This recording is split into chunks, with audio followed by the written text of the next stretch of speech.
The new economy is something that we can start living today. We don't have to wait for the money system to change. And in fact, by living it today, we induce a change in the money system. By orienting ourselves toward the gift, we're practicing for what's coming in the future and actually creating the kind of security that people crave with all of their investments and wealth getting. I spoke to an investors group last year, and the speaker before me was talking about the collapse of the financial system, and he said, really the only safe investment is physical gold. Because he said, you know, money, paper money, electronic money, that's just convention. That's just agreement. That'll evaporate. That'll become worthless. Hyperinflation is going to set in. And this, he didn't use the word story, but this, you know, the agreements that give it value will fall apart. So invest in physical gold. And so I spoke after that, and someone asked me, well, what do you think about gold? And I said, that's the worst possible investment you can make. Because if things fall apart to that extent, and you have gold, men with guns will come and take your gold. So what would be a better investment if you want security? The best investment would be to be a big giver, to give as much as possible to your community, and not only to give money to your community, but to develop skills and orient your life with the intention of being able to provide things that people need. Then you will become valuable. You will generate gratitude, and you'll become necessary. And when the world falls apart, you will still have wealth. And I thought, you know, so what we give, in other words, what we give can survive the transition between worlds. And I think that this is true of the other big transition between worlds that happens when we die. I imagine myself lying on my deathbed, and all of the things that I've accumulated and built, I can't take those with me. Those are all going to be gone. Just like financial investments and bank accounts will be gone if the money system collapses and if there's hyperinflation. I can't take those with me. The material things I've accumulated, even the immaterial things, the status, the reputation, all the people who think well of me, like that stuff all perishes. But what will give me joy in those moments? And it'll be all the things that I've given to the world. And those things will persist after I'm gone. Those are the things that survive the transition between worlds. And all of a sudden then I understood these spiritual teachings, these biblical teachings even, that what you give, you receive. Yeah.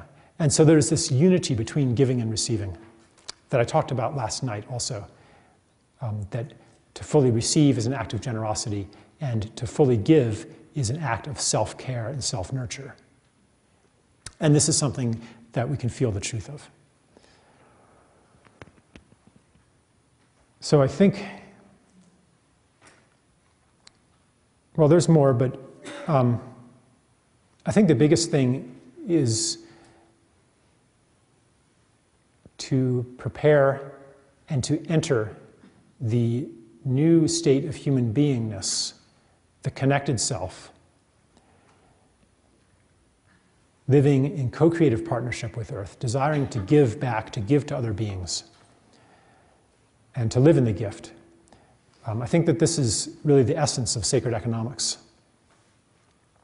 And it's something that we want to do anyway. Up until today, the structures of society have resisted this desire. But as the big stories of the people fall apart, the structures that are built on top of them are falling apart also. And other people's opinions, social pressures, practicality will soon no longer be the enemies of our desire to live in the gift.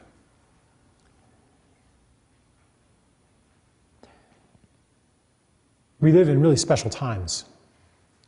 A process of separation thousands of years in the making is culminating today. The crises that are converging upon us are really good news. They mark the end of an era. They are the transition, the ordeal that propels us as a species into adulthood. And these species-wide crises, these planetary crises, echo into our personal lives. The dissolution of community echoes into our lives as relationship crises and divorce. The depletion of nature, that echoes into our lives as bankruptcy. The destruction of the ecosystem also echoes into our lives as various health crises.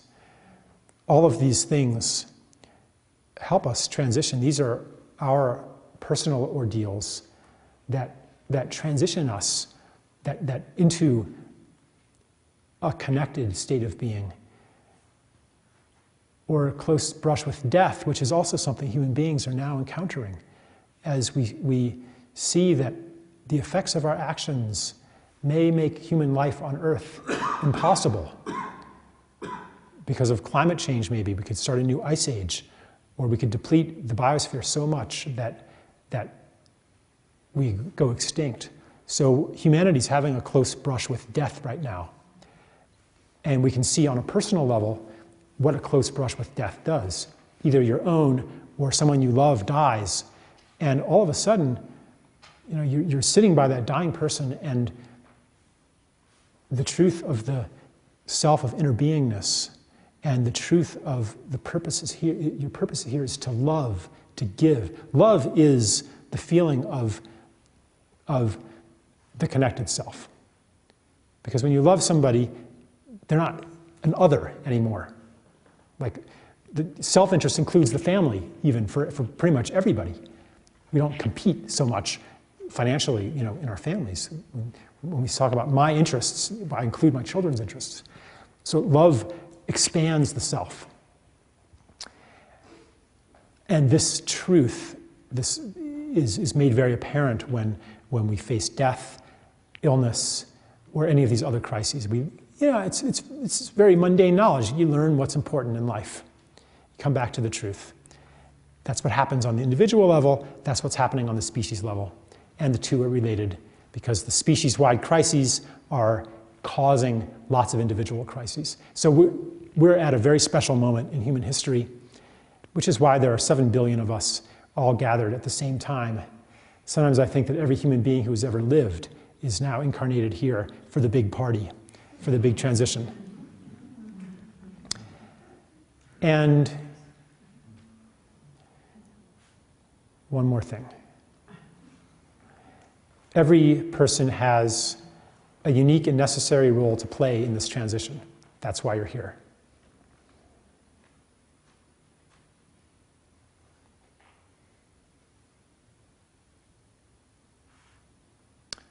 Maybe you don't know what it is yet, but as the crisis progresses,